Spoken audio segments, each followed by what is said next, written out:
Now on July 4, 18-year-old Nolan Wells traveled to a remote island off the coast of Mississippi with a group of his friends. A few hours later, those friends left the island without Nolan. They claim Nolan chose to stay behind and planned to return later, but Nolan never made it home. He was reported missing that night, and authorities launched a search of Horn Island and the surrounding water. Then 2 days later, after Nolan disappeared, he was found dead.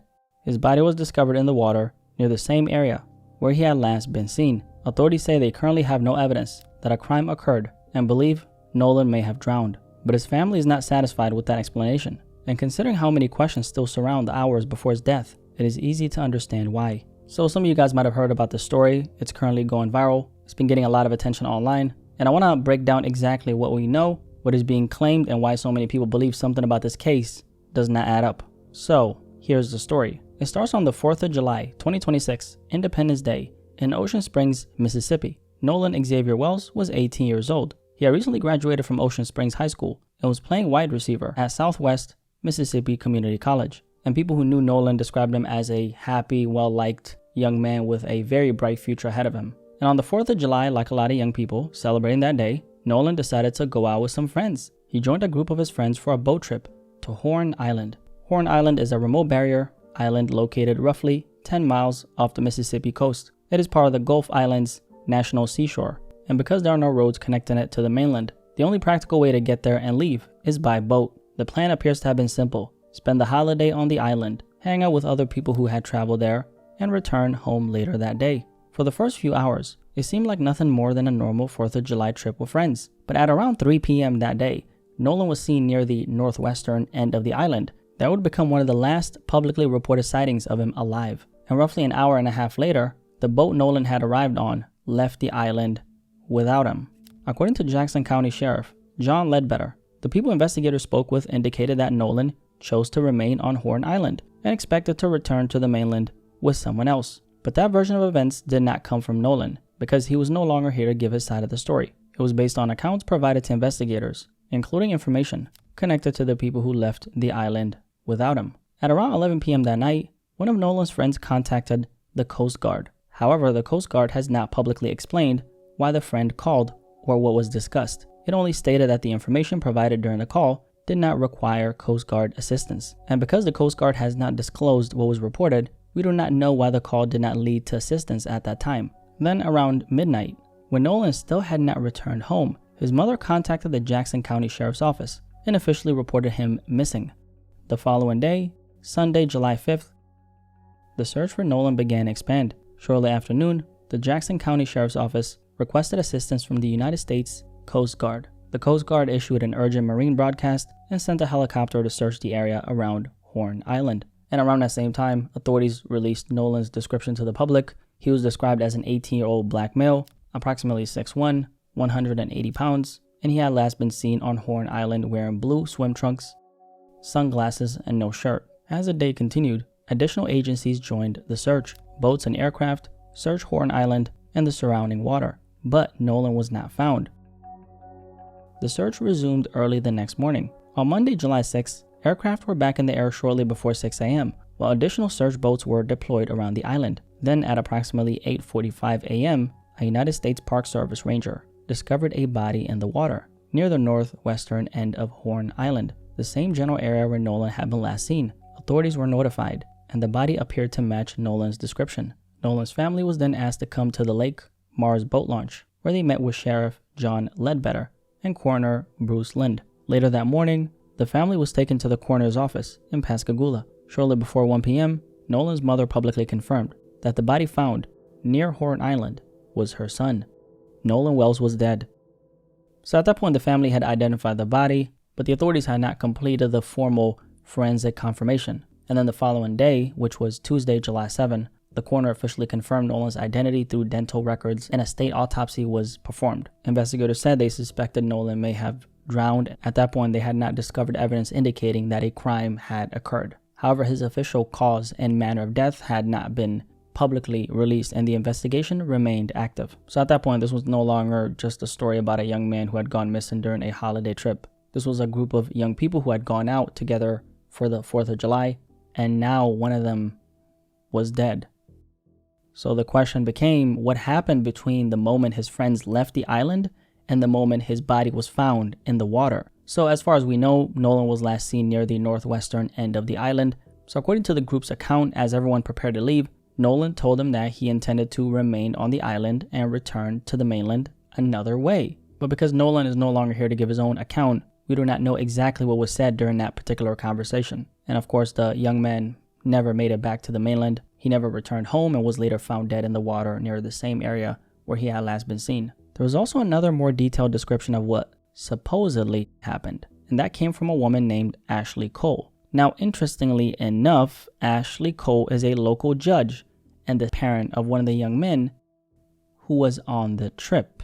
She published an extensive Facebook post sharing her family's version of what happened. And according to Ashley Cole, the boat the young men were traveling on began taking on water, forcing the group to leave the island at around 4:30 p.m. She also stated that Nolan made the decision to stay behind. Now keep in mind, Ashley Cole was not on the island herself. Her statement was based on what her stepson reportedly told her, not something she herself personally witnessed. And because she is a judge who is also the mother of one of the young men on this trip, obviously that is a reason why a lot of people may view her account with caution. I just don't really think that she would say anything that would incriminate her own stepson. Now that doesn't mean that she's automatically lying or that she used her position to influence the investigation, but because she was not on the island herself, her statement should not be treated as a neutral, first-hand account of what happened. Now there's also some information from Nolan Wells' family attorney. His name is Ben Crump. According to Ben Crump, when Nolan's friends left the island, they reportedly took his phone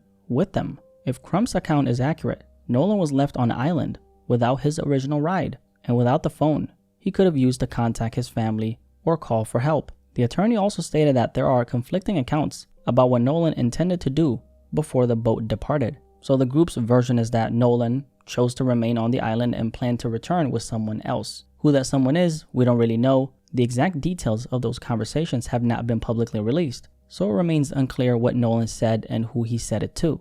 There was also reportedly a video recorded on the island in which some type of argument or disturbance could be heard. According to Nolan's family attorney, Ben Crump, a recording allegedly captured Nolan and another person yelling at each other. So I did actually see a video online that people claimed was connected to this case. I'll see if I can find it and just put it on the screen, but I haven't been able to verify whether or not it was authentic or whether it actually shows Nolan and the people he was with. So I'm not going to treat that footage as evidence. Investigators have asked anyone who was near the northwestern end of Horn Island that day to provide original photographs, videos, or first-hand information. Investigators have specifically requested anything involving arguments, disturbances, or unusual activity. So that's what's been publicly reported so far. Nolan went to Horn Island with friends, became separated from the group, was reported missing later that night, and was found dead 2 days later. Everything else beyond that, why he stayed, what happened after the boat left, and how he ended up in the water is still being investigated.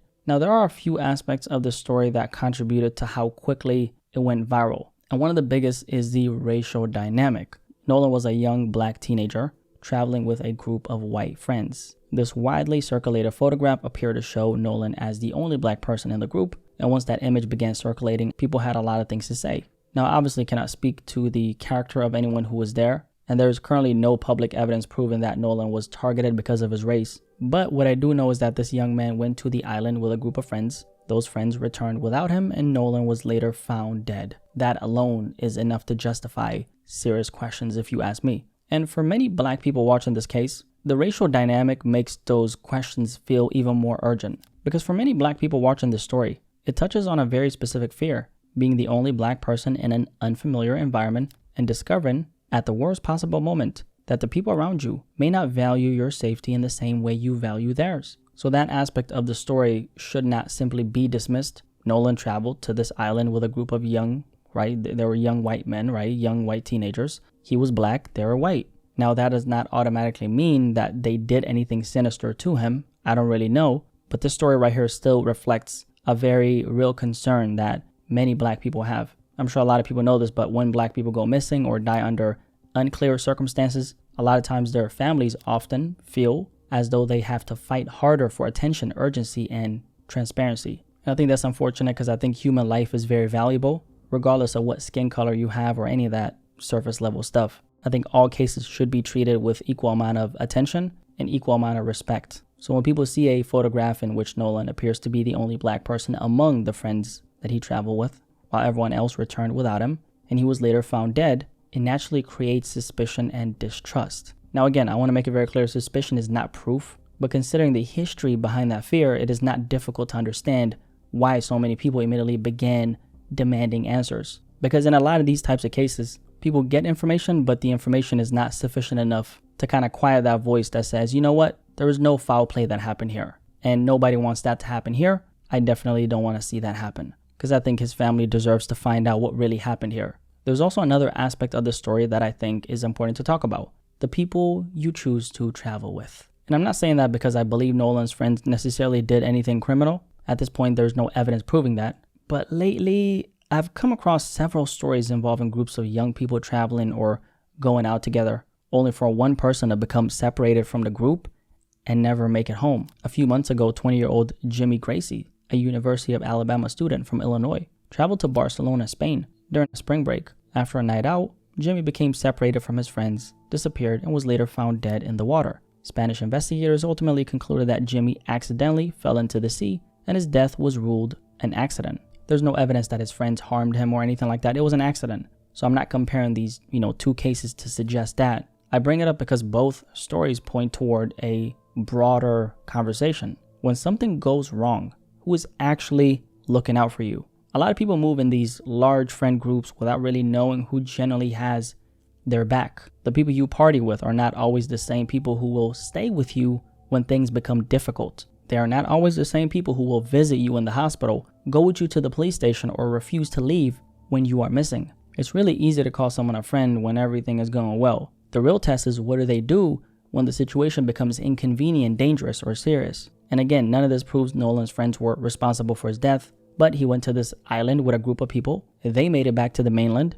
Nolan did not. This story is a reminder that the people you have fun with are not always the same people you should trust with your safety. There's a saying that goes something like, if you want to find out who your true friends are, travel with them. And I think that's because traveling puts people in situations where things can go wrong. Plans change, people get separated, someone loses something, someone gets too drunk, someone needs help. And in those moments, you find out who is actually willing to inconvenience themselves for you. Because almost anybody can be your friend when everything is going well. The real question is, who will start acting like your well-being no longer matters the moment helping you becomes inconvenient. I think the general rule for any group traveling together, men or women, should be, if we came together, we make sure everybody is accounted for. In other words, if we came together, we leave together. If somebody wants to split off and do their own thing, that's completely fine. We're grown adults, right? But once you make it safely to wherever you're going, you gotta let people know. And then when you leave that location for somewhere else,